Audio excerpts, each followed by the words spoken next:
a cohesive team of people that all believe in the same things, and then to work with customers that believe in what you believe in, to work with staff that believe in what you believe in, to work with suppliers that believe.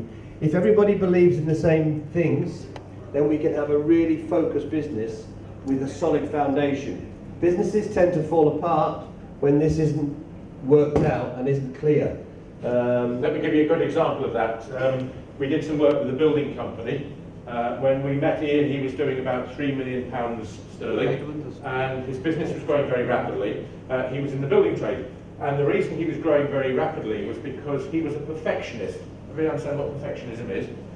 So that was the reason why customers wanted to deal with him as a builder, because he did things right the first time.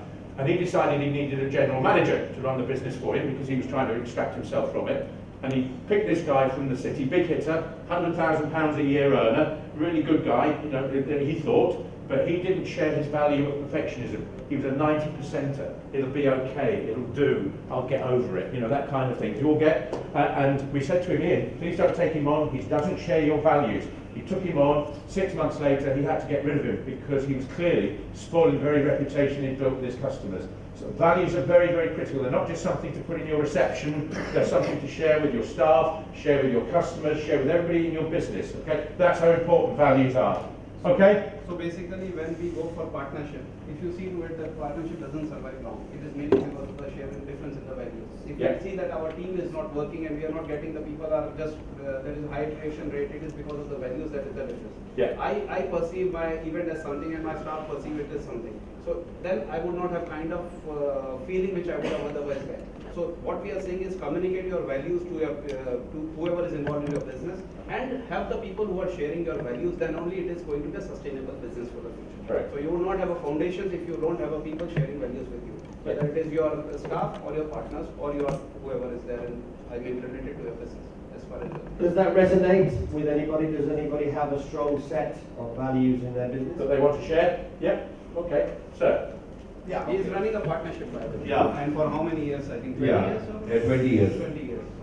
So I have been, and I'm fortunate to have partners like whoever right now. We are having this partnership since '92. Since '92 we are into this partnership business, and we have a certain background ready with us, like certain backgrounds which we have created when we have started this business. And in the process, we have been sticking to all those plans, like being ethical into the business. There are a lot of unethical things happening in the business which we are cutting away. Yeah. Like if I wanted to do so many unethical things, then I can grow whatever I see. Right now my turnover is around 150 crores. Okay. And if I wanted to do all those things, I can easily reach 500 CR. So that's not a. Okay. But we are clear that no, we don't want to do this. Good. So everybody, like we have 3 family who are partner in this organization, and everybody is sharing the same values. Brilliant. Good. That's why this partnership has continued. And if Absolutely. I think that most of the businesses in India, every 3 years or 4 years, the partners just separate, and then it becomes, rather they become India Pakistan. It means that you are my biggest enemy, and then you spend your time in pulling each other's leg rather than concentrating on your business. If you start with the right values, Yes. this is what's going to happen. Good. And that's why if you see to it that the people who are retaining their employees for 15 years or 20 years, you find them doing the same value system as what you are. Absolutely. So I was And you about, always envy those people working for them, how good these working for you. I was about to share that only, that I have like all my staff people, like they are all clear in what we are into, like what we are up to, because we are setting example by doing on our own. Like we always share everything what we are into.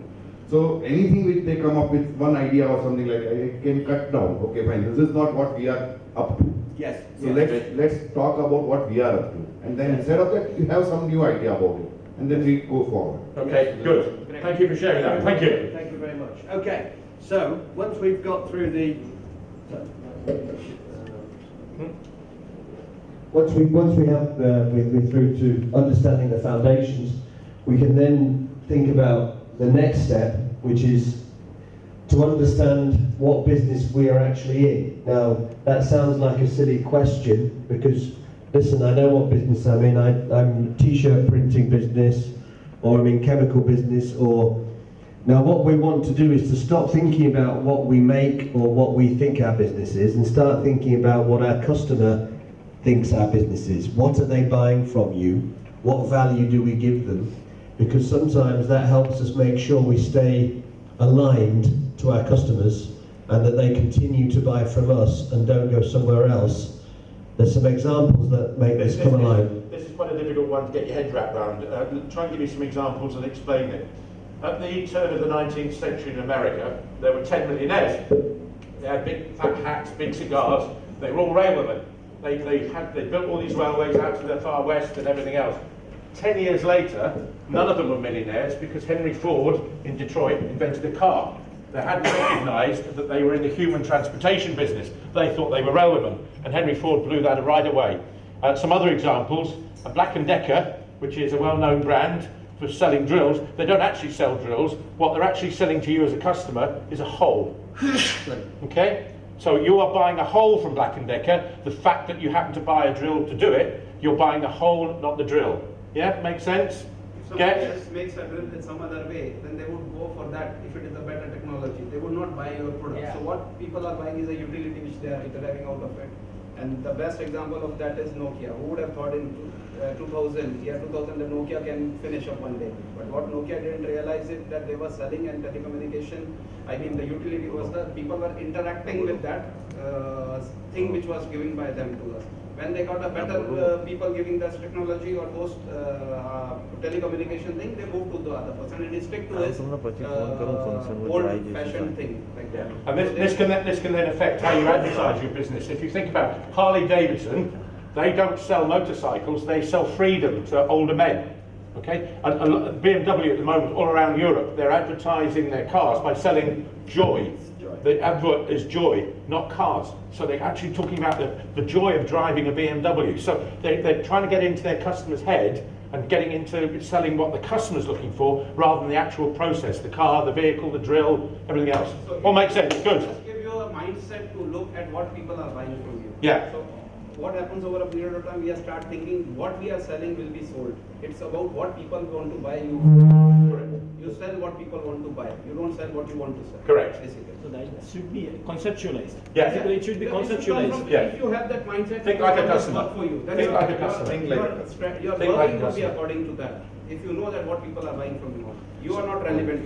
Yeah. The need of a person So is instead of a relevant. product, it should It's be about the need. conceptualized. Yeah. Correct, correct. So many of our customers get obsessed with the services or the products that they deliver and forget that the market may be changing around them. HMV, a classic example. HMV thought they would sell CDs in the shop, but iTunes came along and sold music to people via different channels, and they stayed fixed on the fact that they were selling CDs. They didn't recognise the market had changed around them. And what happens if somebody else take up your market share, you becomes irrelevant. And if Correct. you are the pioneer in that, then automatically you have to go with the flow. So they would have still been relevant had they done what others have done at that point of time. So that is the meaning of it. Good. People don't buy products or services. They don't buy what you do. They don't buy how you do it. Our websites tend to talk too many times about. They buy their needs. Like Yeah, they don't buy the products. They don't buy the marketing fluff. Like we have we don't just coach. We get on the pitch. It's marketing. People don't buy the marketing. They buy the why you do what you do. How the many belief. of you discovered Simon Sinek on TED? Have you, hands up those of you who've seen Simon Sinek talking about the why? Google him. We think he's the most inspirational guy. Go on TED, Google Simon Sinek and listen to him about the why people like Google have survived and thrived and Apple have survived and other people haven't survived. Great video, great guy. Transforms your business. Very, very important step. Yeah. So we understand why we want to grow our business. We understand that we now need a strategy to do that. We've got firm foundations in place, and we now know what business we're in. Good start. Okay. So the next thing is to understand how big does this business? How big can it be? Now, when we start the business, it's very hard to dream. Sometimes it's very hard to believe that we could actually one day become a much bigger business. But it's about actually allowing yourself the opportunity to think big, to move away from the I want 10% growth or I want to increase my turnover by another 100,000 or whatever that is. It's about thinking much bigger than that and understanding the opportunity. It's about having a visionary goal. It doesn't matter if you never achieve it. It's about stretching the limits beyond where you currently see them, because that will enable you to get to a much bigger place in a much quicker space of time, a visionary goal. Has anybody got a visionary goal that they would like to share for their business? Okay. Great. This company to global level in a trading industry Okay. with different technologies in different countries, whatever their needs is, and that's what we are aiming for. Okay, good. We tend to believe that a vision should be defined in terms of turnover and profitability. Rather, we often see when we go into companies, we want to be the best. Yeah. But how do you define the best? You know, is that your definition or is it your customer's definition? So we did some work. Let me give you an example. We did some work with a heating engineer. He had a 1.2 million pound turnover business. He was just a plumber, just come off the tools. He had 10 people working for him, and he was doing about just over a million turnover. And he said, guys, in 5 years' time, 3 years' time, I want to be doing £5 million sterling. And we said, I think we can do that, Phil. And we put in place a strategy for him. This will be his 4th year of trading now, and this year he will do £15 million sterling because he had a vision for his business. Okay. Actually, there is a very, I don't know why only Manish sir has said about vision. Everybody has a vision, but I don't know why I want you to share. See, if you are here and spending your time, I want you to be participate. We can help each and every individual for that. And before I take up your call, I want to tell you, see what happens. We are living in 3 areas. One area is what we know we are doing. Second is what we know but we are not doing. This is probably the area where you can plan your vision. But what about the area which is much bigger than that? It's 75%, which is what you don't know and you are not doing it. So that is the area where when we say that if you want to reach to the moon, you plan for the stars. So at least you will reach to the moon. So basically what we say is that if you have a vision, then also it needs to be understood whether you are having the right vision or not. Although it is a little bit controversial, I am nobody to challenge their vision, but I can always augment in helping you getting it to a area where you can reach. So probably I can see more potential in you than you yourself can. So we can discuss on that and we can reach to a higher vision than what you can be having. So it's always about stretching yourself to that level. I don't know where I heard about this example. I was being told that for many years there was one benchmark that we cannot cross 100 meters, no, I mean one marathon work. No? 1 mile in 4 minutes. I think Mitesh, you have given that example, no? Yeah, I think. And then somebody broke it, and then there were in the same year there were so many people who were able to do. So it's about that where you can go, and that is what it comes from the exposure. And exposure is about you know what you know, but what about what you don't know? And you can reach to that. So it's also about exposure. Maybe you are only thinking this is my local market and I cannot grow beyond that, but maybe there is a market exists for you overseas and it can multiply or it can quadruply your business right away. And why to concentrate on something which you only know? You should always have, actually it comes from you. It's not that I am coming with a therapy and I'll tell you that this is just only to understand. That's what we call the whole check for. We want to understand that where we can take you up to, basically. So, okay, your question. Set a vision for my company. I'm Gaurang Shah from Pranam Engineering. We are also into industrial product trading, and we do have the services for the compressed air leakage detection, audit and energy conservation. However, what we have seen over the years that we have the potential of growing to 25 crores in a very few years. Somehow down the line we made it that by 2015 we will be at 15 crores. But today in 2016 also we are not beyond 3 crores. Okay. This is the hard reality. Yes. We have hired few people, as you said, to delegate the responsibility of marketing head, delegate the responsibility of office administration, but we miserably fail. Whether we fail, whether they fail, we don't know. So we want to see how we can really break it big. And that's where my real problem lies. We did the business. We'll find that. We can do that. We can help you, no problem. Good. Okay. Another good example I will give you is that when you said very really perfectly right, that we have a market in India for the energy conservation in compressed air. To ground reality, what I have faced is that I have 7 regular customers from India and I have 7 countries outside India which are my regular customers. Okay. Indian people don't realize the energy conservation of compressed air, but outside people pay me Ahmedabad to Ahmedabad. Okay, interesting. Interesting project there. So you can think globally. Yeah. And act locally. The famous saying.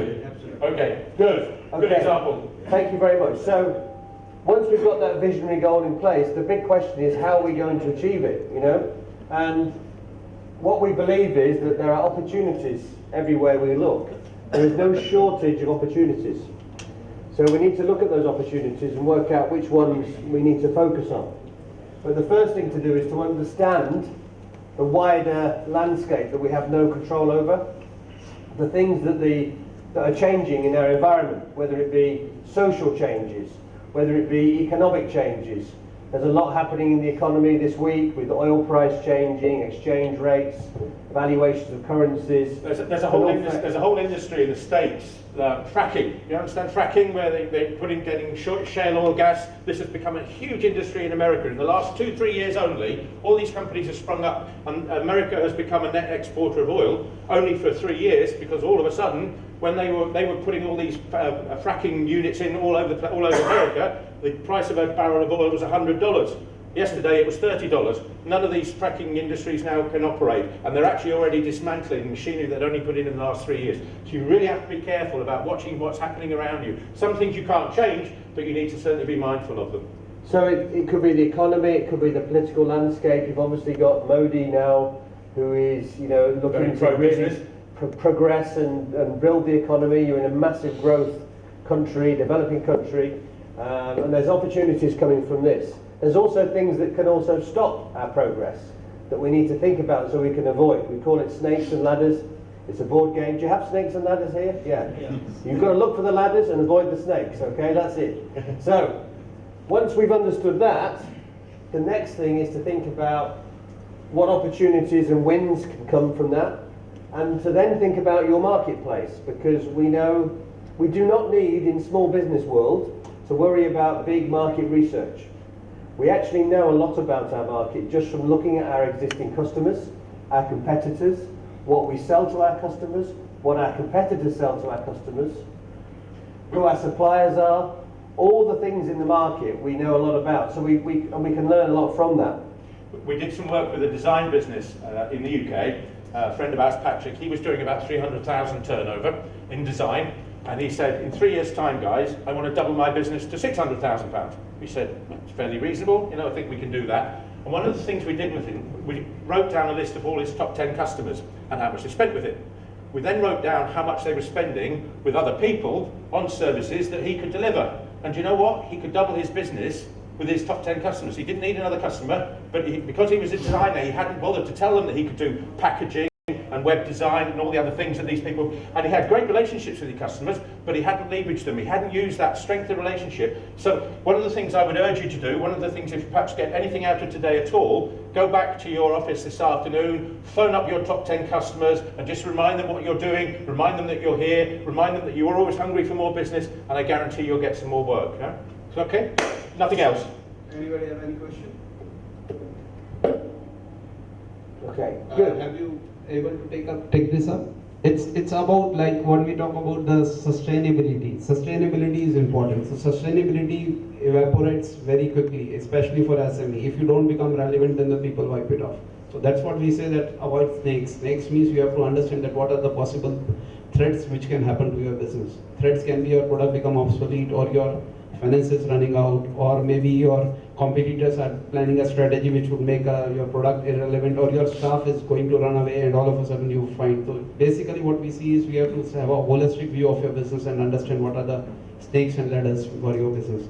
And as he rightly said about, you can increase your businesses just by being concentrating on what is giving you more money, what is giving you more profits, rather than concentrating on everything and everywhere. Concentrate on something which is helping you. So it's about 80-20 ratio. If you see to it, even in inventory we have a system where we call it ABC system, where we concentrate on the C items more, which are only contributing, let's say 10% of your, 90% in volumes, but 10% on your value. Yeah. But instead of that, we should concentrate on A part, which is 90% of the value, but 10% of your in numbers, basically. So this is the exercise which we have to refine ourselves to reach to the, ultimately if we want to reach to our visions, we have to have that clear. Yeah. Cool.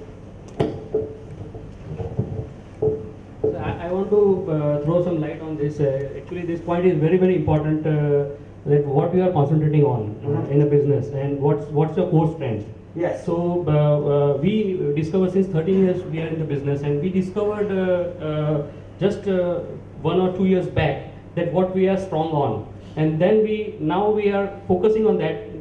That we are mainly our major portfolio is on flow measurement. So we work on flow measurement subject from a very low flow rates to the high flow rates in the thermal power Okay. plant. So Yeah. what we have made a strategy now, we will go all over India on a subject of flow measurement as an expert in flow measurement. Okay. And we are capitalizing on that.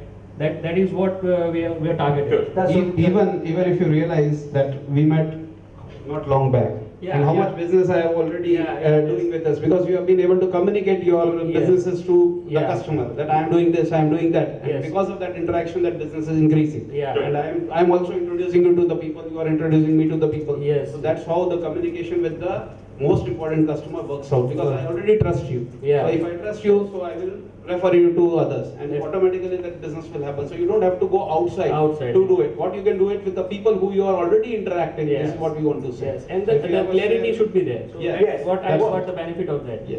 Yes. Great. And we see his turnover growing like anything, actually. Great. What we're talking about, what you're talking about there is your most valuable customers. Yes. The ones that appreciate the fact that you are experts in Yeah. flow measurement. Yeah, yeah. Don't try to sell to ones that don't care about flow measurement, because you'll be losing your money, your marketing pounds are wasted. Yeah. So it's about identifying your most valuable customers, and they're the ones that will make you the most profit. In small business world, we don't compete on price. Price is a bad thing to compete on. You'll never make any money. We need to have profitable customers. So, in order to do that, exactly what you said, how do I discover my core strength? And we believe this process will help you do that, because what we need to understand is, what is it that we're great? How do we stand out from the crowd? What makes us stand out to our most valuable customers? So where are we great?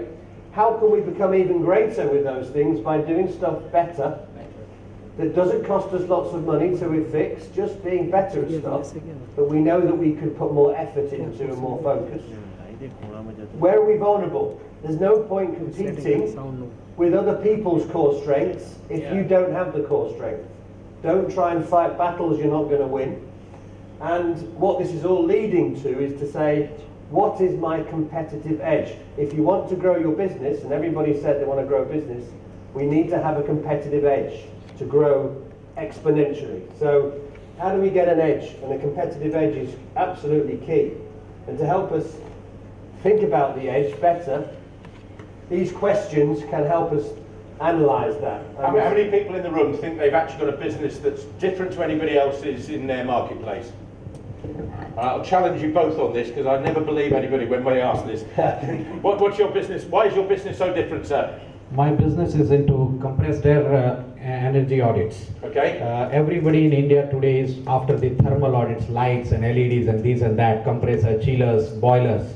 Nobody is focusing on compressed air. So you are unique. Unique in India, definitely. As an individual, I consider myself as a pioneer in India. Great. Well, I'm really, really proud of that. Very rarely does that happen. Sir, you think your business is different? Like when you are in SME, you have a whole lot of C to struggle through. Yeah. We are the only company who started 3 years back and who are saying more than 100% growth month on month Okay. for last whole year. And now we are seeing at opportunities that are unique